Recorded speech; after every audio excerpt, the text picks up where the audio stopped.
अस्सलाम वालेकुम नाज़रीन। कॉन्फ्रेंस रूम में गोलियों की तेज आवाज गूंज रही थी। शीशे के टुकड़े फर्श पर बिखरे थे और धुआं चारों तरफ फैल गया था। कर्नल संजय वर्मा एक स्टून के पीछे छुपा गुस्से से चीखते हुए बोला, पाकिस्तानी एजेंट, तुमने राह के दिल में घुसने की हिम्मत की, आज तुम यहाँ से जिंदा नहीं जाओगे। फहद जो एक बड़े मेज के पीछे झुका हुआ था पुरसुकून लहजे में बोला, संजय, तुम्हारी चालें अब खत्म होने वाली हैं। तुम्हारे ऑपरेशन साई के तमाम राज मेरे पास हैं।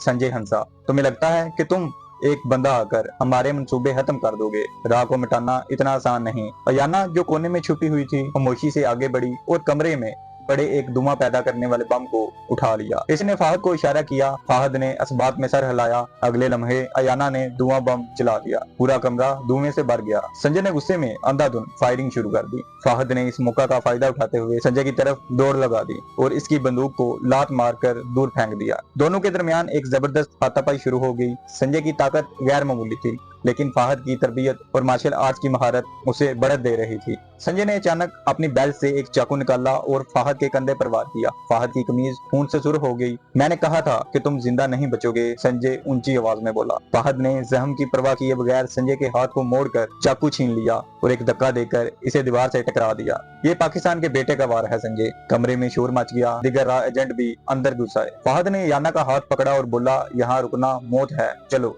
वो दोनों एक खुफिया रास्ते से बाहर निकले। राहदारी में गोलियों की आवाज गूंज रही थी। अयाना ने कहा, फाहद इस तरफ आओ, यहाँ एक इमरजेंसी एग्जिट है जो सीधा पार्किंग एरिया में जाता है। पार्किंग एरिया में दो बख्तर बंद गाड़ियां खड़ी थी और इनके इर्द गिर्द मुसल्ला गार्ड तैयार खड़े थे। फाहद ने एक गाड़ी के पीछे छुपकर बिलाल को मैसेज भेजा, मैं फंसा हूँ, 2 मिनट के अंदर कोई रास्ता बताओ। बिलाल की आवाज वायरलेस पर आई, भाई मैं इनके सिक्योरिटी सिस्टम को जाम करने की कोशिश कर रहा हूँ, तुम्हें सिर्फ 2 मिनट रुकना होगा। फाहद ने याना को देखा, तैयार हो, आज हम दोनों को जिंदा निकलने के लिए मौत को मात देना होगी। फाहद ने अपनी जेब से 2 छोटे धमाका हेड डिवाइस निकाले।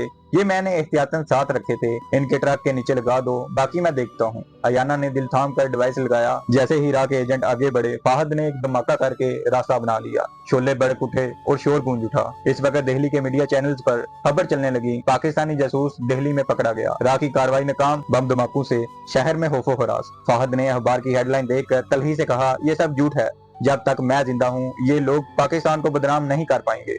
फाहद और याना एक खाली गोदाम में पहुंचे जहां अकरम पहले से इनके लिए सामान तैयार कर रखे था। अकरम ने कहा, भाई इस गाड़ी में तुम्हें बॉर्डर के करीब छोड़ दूंगा, लेकिन राह अब तुम्हारे पीछे हर जगह है। फाहद ने मुस्कुराते हुए जवाब दिया, खतरा मेरा साथी है अकरम, जब तक मिशन मुकम्मल ना हो ये जंग खत्म नहीं होगी। गाड़ी में सफर करते हुए अयाना ने फाहद से कहा, तुम्हें मालूम है संजय ने एक और खतरनाक मंसूबा बनाया है। ऑपरेशन साई के अलावा वो पाकिस्तान के एटमी असासों पर साइबर अटैक की तैयारी कर रहा है। फाहद ने चौंक कर कहा, ये मालूमात कब की हैं? अयाना बोली, कल रात की मीटिंग में मैंने सुन लिया। फाहद ने बिलाल को फौरन कॉल की, बिलाल तैयार हो जाओ, हमें रात के साइबर नेटवर्क को तोड़ना होगा। दिल्ली की रात खामोश थी, लेकिन फाहद जानता था कि ये खामोशी तूफान से पहले की है। आज के लिए इतना ही। अगर आपको कहानी पसंद आई तो चैनल को सब्सक्राइब करें और बेल आइकन दबाएं ताकि हमारी हर नई वीडियो आप तक आसानी से पहुंच सके। इस सनसनीखेज कहानी का अगला हिस्सा हम अगली वीडियो में यहाँ से ही शुरू करेंगे। तब तक के लिए इजाजत दीजिए। अल्लाह हाफिज।